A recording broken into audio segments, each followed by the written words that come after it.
Jamie Gore, thank you very much. Says thoughts on the Hellraiser news and what's your expectations? That's actually did not make the cut of the list of news that we're going to talk about tonight, but we can talk about it. It was just very simple. David Goyer, who's writing the film, fucking same dude that wrote goddamn The Dark Knight Rises, or Dark Knight, The Dark Knight, and you know, about a billion other things is producing on that. And basically he said, hey, the Cenobites, they'll fucking drop your goddamn jaw, okay? They'll leave you fucking floored when you see was that all Cenobites. Was that the news? That was that, and just the fact that I think it was just that, and the fact that it's already in production, and David Bruckner's directing. It'll be out in 2022, and apparently they really use Clive Barker's book as the heart of the information for the movie, and the Cenobites look badass. I wish, I really do. I mean, I hope that they at least bring on as creative consultant at some point Clive Barker. I just feel like that'd be the right thing to do.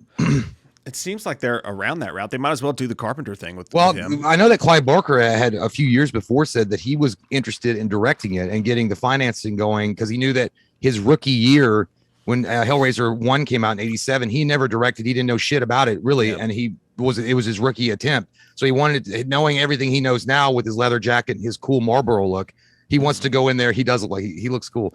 He wants to go in there and give it another Aaron crack. Rodgers. He wants to give it another crack with those pins. But yeah, the only thing I remember that I was like, oh fuck, do not do this. Don't you take me down there, Ricky Bobby, is when they had said something about making her a female. If they do that, divisive. Don't fucking do it. Just keep it Pinhead.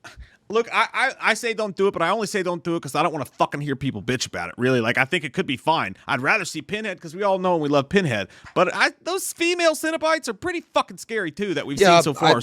Yeah, but they can make new ones of those. I mean, Angelique in Bloodlines was a new original character, so it's not like they couldn't do it. I think it's a mistake for the sole reason that, like, when you think Hellraiser, you think Pinhead. I think Hellraiser needs fucking Pinhead. You know what I mean? Like, who was it? Number one pick. You know, no one's ever going to replace Doug Bradley, but that dude, Ronan from Guardians of the Galaxy, day one, dude. I think he's perfect for that dude. Huh? I would love it. Dude. Lee Pace. Yeah. Yes, I'd be 100% down on that. Or Joseph Gordon-Levitt. Actually, it's crazy. I don't know. I fucking maybe I get a little crazy with the skin. Yeah, fucking. Yeah. But yeah, expectations, Jamie. I think it's going to be cool. It doesn't seem like anybody really gives a fuck about Hellraiser, and that will surprise you because when horror fans look at Hellraiser, you look at it as like a top fucking maybe Mount Rushmore horror franchise. Yeah, but the general public doesn't seem to give a shit. And maybe that's because there's been so many just direct to goddamn DVD bullshits at this point. Maybe a new movie will reinvigorate it. But if it's going to, I think it's going to be on Hulu, actually. So it's going to be on Hulu. So it's still not going to be a theatrical. That's not good. You know? That's not good. I don't think it's going to come and go like a fart in the night, unfortunately. Yeah, Pinhead the Hellraiser franchise really deserves theatrical treatment, just like Halloween, just like Friday the 13th, or Nightmare on Elm Street. I've always felt like Pinhead does get left out, like he's a redheaded stepchild that they smack and say, get away from the table before people come over and see you. Like flowers in the attic. Like they want to keep you locked away. You fucked your cousin. You stay away from the rest of our family. You got to see flowers in the attic. But I feel like that's unfair. And I don't know if it's because you know what it is. I think it's because Pinhead makes you really, really uncomfortable. I think the general horror fan, just the general audience, the vanilla audience goes and sees it. And after the film's over, they're like, probably thinking of BDSM things and nasty things that they didn't even think about. And they're like, honey, before we get back home, we need to stop and get at least a crate of Zest soap. And we're also going to have sex. It just makes him, because he is uncomfortable, but he's also one of the most unique, intelligent, and I think most terrifying of all of them, just for the fact that he seems reasonable. And in a reasonable way, he tells you how he's going to slice your crack open. That's scary. Pinhead is, in essence, the Indian food of spicy foods. And what I mean by that is, like, I think people, a lot of the general public, when they go to see a horror film, they just want to be scared. Like, surface level boo scared.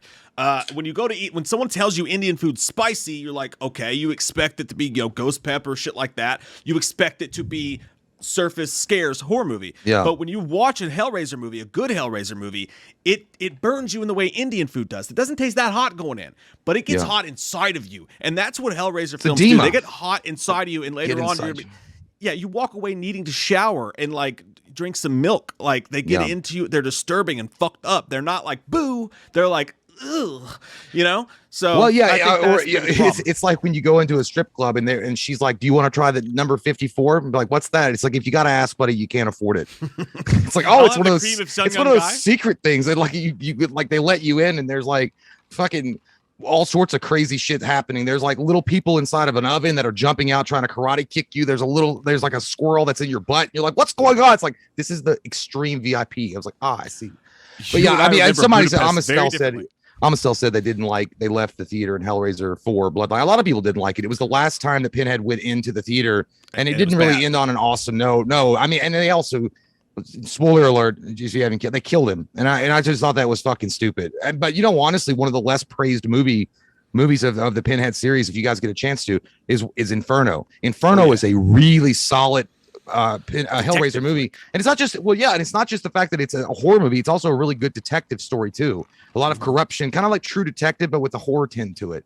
Not as good as True Detective, but kinda. Dude, when those twin Cenobites start like fucking just rubbing their the fingers wire inside twins chest skin. I was like, there was a part of me that I was like, I'm kind of turned on. I was like, I might have had too much adult juice. I don't. But it really is a good. Like, I felt like Hellraiser Inferno went back more to the basics of what Hellraiser was supposed to be, rather than they had gone off the track a bit with Hellraiser 2, 3, and 4. While 3 was fun, Hell on Earth just wasn't the same kind. Pinhead was never supposed to be like this. I always like the idea that he's not a global threat necessarily. It's an individual story, like a person. It's their own personal hell, and he's like basically the Christmas spirit of future that's showing you all the terrible things that you've done with your life.